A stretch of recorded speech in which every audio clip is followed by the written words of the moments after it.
Hi everyone, Keith here. Hey, just a quick update on my case. Um, I did a record search on my case file, and what last week, just Friday I think, and found out because I hadn't heard word back from the court yet on my case in regards to um, my trial being held on the 6th and 7th of December, and coming up on a month, I decided I'd better check on it. And what happened actually was on the 21st or 20th of December, evidently Joseph Moodhart had found me guilty and hasn't notified me as of yet.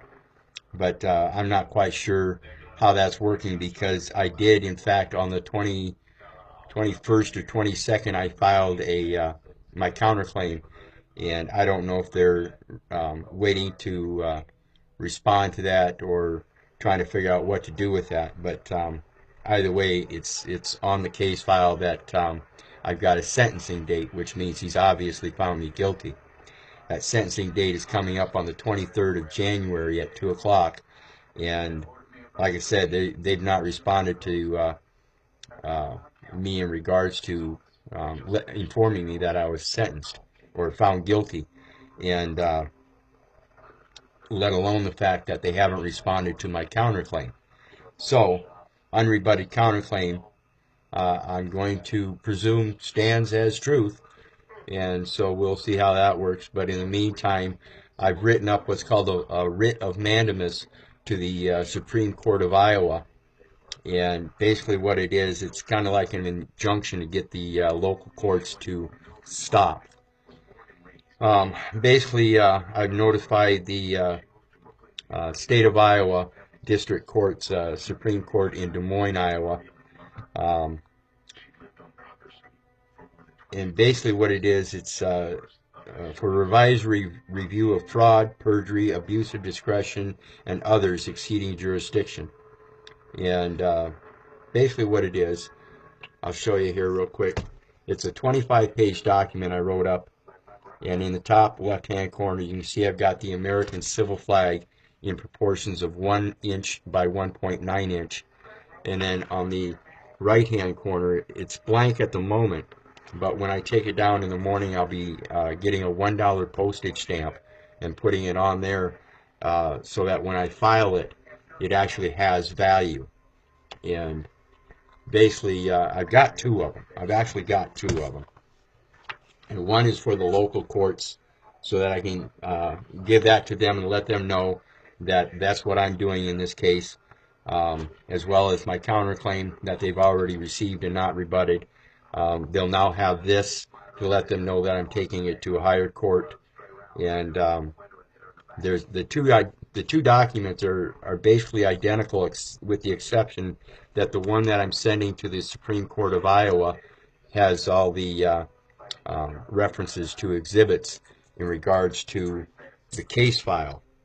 And it's this is my case file. It's 101 pages so far, and um, the one that I'm sending to the Supreme Court is giving them all of the different uh, whether you want to call them notices, affidavits, whatever, um, from both sides.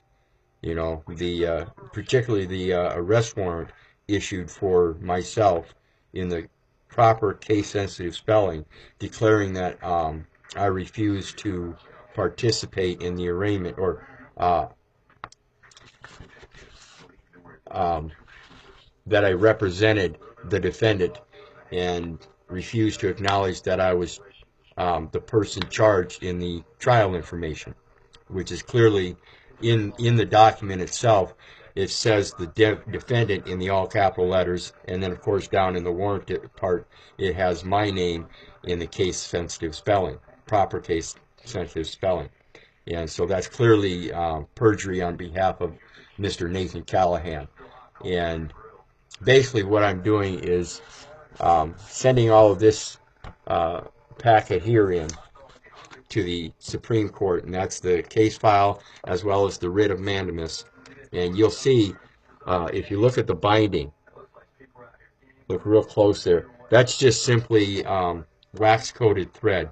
It's kind of like a thick carpet thread, and according to information I received, and it makes kind of makes a logical sense that they would have some kind of particular way of presenting things. So I'm just going to entertain that, and you'll see there's 3 holes, just regular 3 little punch holes, and they are to the document is to be binded either by supposedly by sewing, which is what I've done here. Is I've used thread and sewed that each of these um, punch holes with that carpet thread wax covered, or with brass rivets, or by glue, as you would do a book, along the bind. And so I'm presenting that.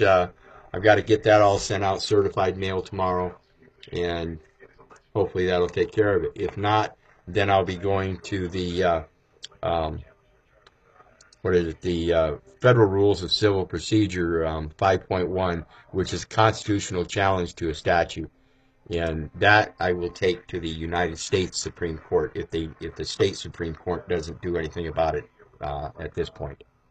So wish me luck. Always need luck, but I'm hoping I got everybody's love as well. Meantime, God bless y'all. Love you. That's all I got. Have a good night.